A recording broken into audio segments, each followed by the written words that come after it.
He could have started by saying, "You broke my heart a year ago today." But you see how he didn't do that? Very mindful, very demure. He said, "Balloons are deflated." What balloon? Why are they deflated? Oh, we knew life would be alright, but who could have known it'd be this good? Oh, Lord. I've previously made a video about writing college essays, and a lot of you guys have reached out on how much that has helped you, and I'm so grateful. So here is part 2, because obviously the essays do not stop in college, and I'm going to share with you guys my hacks to write the perfect one every single time. Let go. Number 1 is to write out your central theme or topic and keep referring back to it as you're writing. I don't know about you guys, but if you have a low attention span and people are just going on and on and on, sometimes you'll zone out, but when you get back in, you're like, wait, what were they talking about? Wait, really quickly, what do we have to do, you know? So basically, you need to answer that question with your essay. In short words, in a quick 1-sentence-ish summary, what are you talking about? What is your topic? This is one of the major things that I work on with a lot of the people who I do meetings with, and it's basically reminding yourself, what do you even want to talk about? I recommend that you can brainstorm a little bit, but before you fully start writing, just make sure at the top you write what is your topic and what is your theme. The theme is the message of what you're writing. So if your topic is like water, then your theme might be more people need access to water. That is your overall message. So if someone didn't read your whole essay, which they should read your whole essay because it's going to include a lot of other stuff that we're going to talk about in this video. But if they don't, you're able to summarize your essay by saying more people need access to water. That's the point of my essay. It's almost like your title of your essay. In college essays, sometimes you get a title, but specifically in the personal statement essay, you don't really get a title. So if someone's reading that title, the rest of the stuff that comes after that title should come back to that title, which is basically what I'm asking you to do. You don't want to be like, oh, it was about this and this and this, and then also this and this. You should be able to, a good essay should be able to have a 1-sentence, 2-sentence, even less than 1-sentence summary. So while you're writing, you can look back and be like, oh, maybe I'm getting a little bit off topic, or no, I'm right on track, and this tangent, this story that I told still points back to my theme. That's how you know you're on track and that your essay is not going to be confusing to the reader and you're writing a clear essay. Number 2 is a detailed quality outline. Outline. I don't know if you guys did this in like middle school or whatever, but whenever you're having a writing assignment, I don't even know like if we had real serious writing assignments, but whenever we had a writing assignment, before you actually start writing, they would give you like worksheets that have like conclusion, first paragraph, headline, or something like that. They would always try to make you make an outline, and I used to hate those, but now I use it every single essay, literally every single essay. This is the most beneficial on longer essays, which I would consider the personal statement, 650 words, a pretty long essay. So definitely get into the habit of 1, making an outline if you don't already, but 2, spending time on an outline. It should take time. Good outlines save you so much time in the long run. Therefore, spending time on it may not seem like it's worth it. It should take time, and you shouldn't worry about spending that much time on it because it's going to help you so much when you're actually writing. Recently, I just had a 900-word essay to write or something, and I made an outline, and basically in my outline, I wrote down my 3 topics, and that helped me realize, okay, now I just need 300 words per each of those topics. And then inside that topic, I wrote 3 points that I want to touch on. So now I just have to write 30 to 40 words on each of the points that I want to touch on under that topic. Before I knew it, it was over 900 words. Okay, so outlines are very helpful for essays, and honestly, just keep everything organized. Obviously, you have an introduction to start and a conclusion to end. You don't have to write those out, but literally just writing introduction, topic 1, topic 2, topic 3, conclusion can help you so much. It should be quick, but also like not that quick, if that makes sense. Like if it takes you 10 minutes, 15 minutes to make an outline, you're doing something right, and that's going to benefit you so much more in the long run. So spend time making your outline, learn how to make a good outline, and always break down the essay into parts before you start writing. Next, we're going to talk about getting personal and honestly, just not being afraid to show your personality when you're writing. I think a lot of people think that once you start typing something, it needs to be super professional. Yes and no. For the personal essay, it literally says what? Personal essay. So obviously the answer for that is not super duper professional, super duper yes. And then for school, it depends on what you're writing it for. But in general, when I talk about getting personal, I don't mean slack off on grammar or like put a bunch of curse words in your essay. Like, probably don't do that. But what I mean is, don't just write a story that's gonna only touch the surface of who you are. A lot of times when writing personal essays, students are tempted to write a brag story that just shows so much of their achievements and all that stuff. Think about it. If you're talking to someone and they're just telling you all the things that they achieved, did you actually learn anything about that person? Probably not. You just know that they're cool or that they've done cool things. You know what I mean? So when I say get personal, I just mean write a story of growth. Write a personal story. It's called a personal essay for a reason.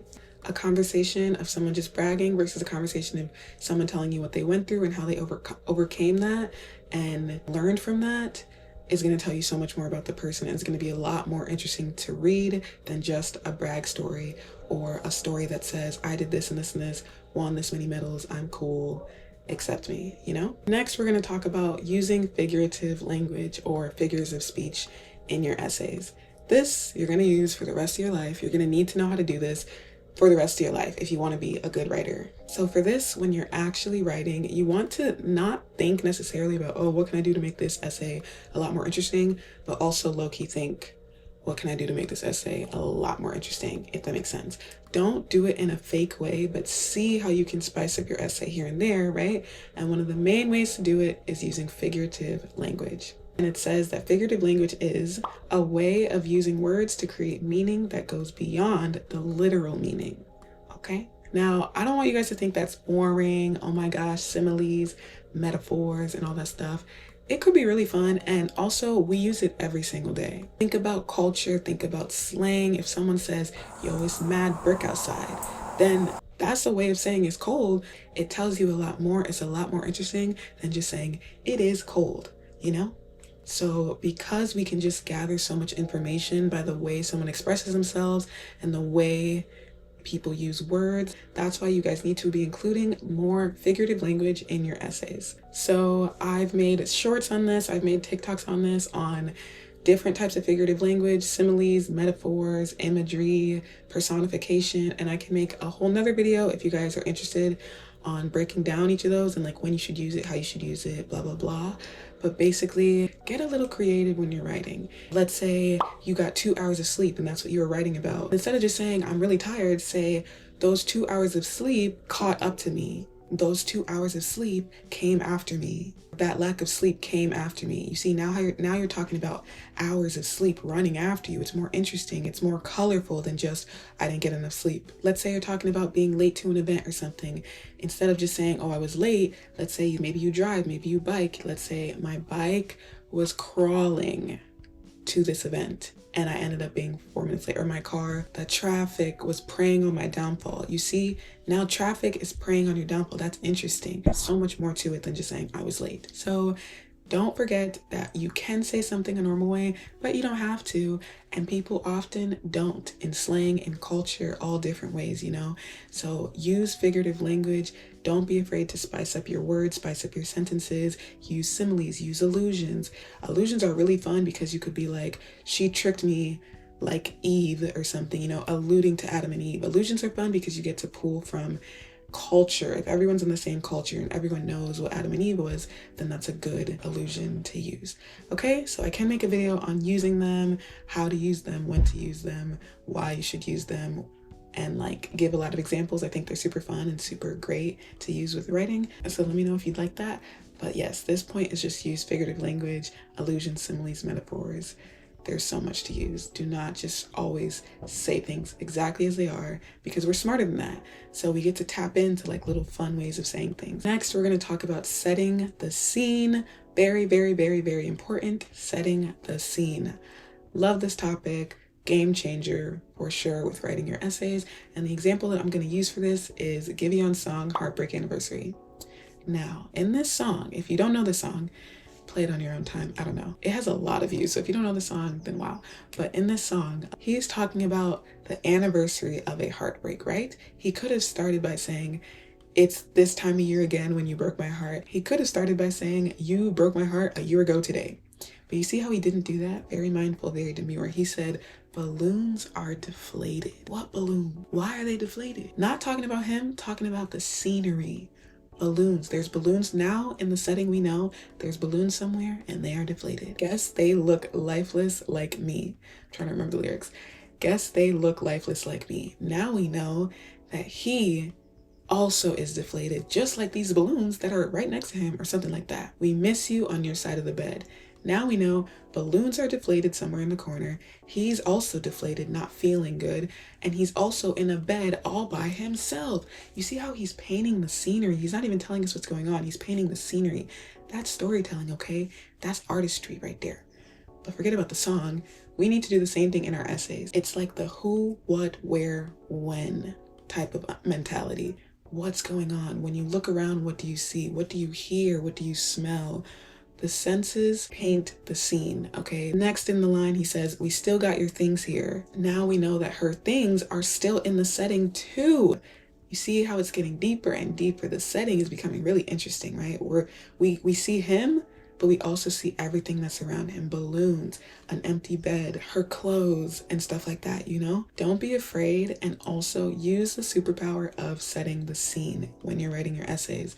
Like right now, let's say if I were to type out what I'm doing right now, how would I do it? This is a perfect practice example. I would say the warmth of my fairy lights flicker behind me.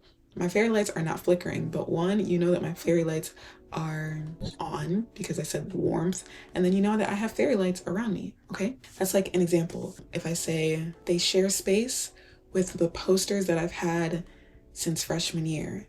You see, now you notice if I opened an essay like that, notice how I didn't say anything about me. I talked about the scenery, the scene that I'm in right now, but you're still drawn in. If you read an essay and it starts with, oh, the warmth of my fairy lights flickered behind me, sharing space with the posters that I've had since freshman year. I've said nothing about myself and like what I'm doing, what I'm feeling, what I'm gonna talk about, but I've painted the scenery. And now you're in my world. You're in this world. You see?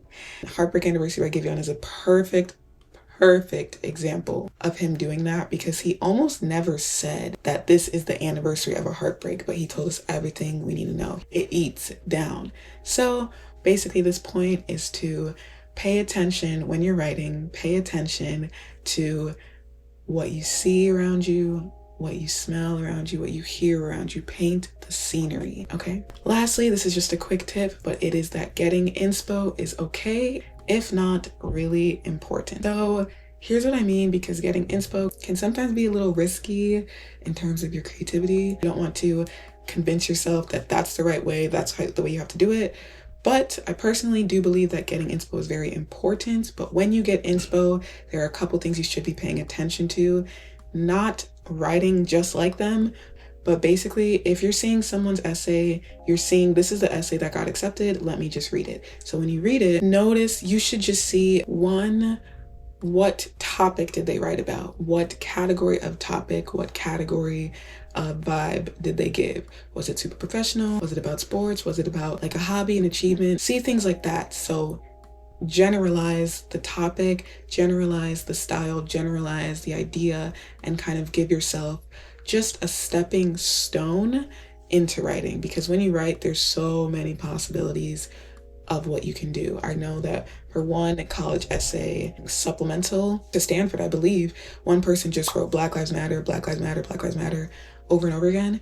And the reason why that went viral is because there's a lot of people who never even thought that was possible or would be allowed. So when I say look at inspo, I mean look at the different ways people attempted it and find your own, and use that to find your own attempt. You always need to find your own attempt.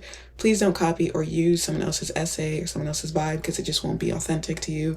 It won't come naturally and it won't be as good. But let those examples pique your interest. Let those examples show you how creative you can get with it and stuff like that. Because I'm pretty sure that if people knew that you can be as creative with that college supplemental like that guy would, then a lot of people would have tried something new with their essays. So generalize the topic, generalize the vibe, what kind of words did they use, generalize just the way they approached it, and then see how you can also uniquely approach it.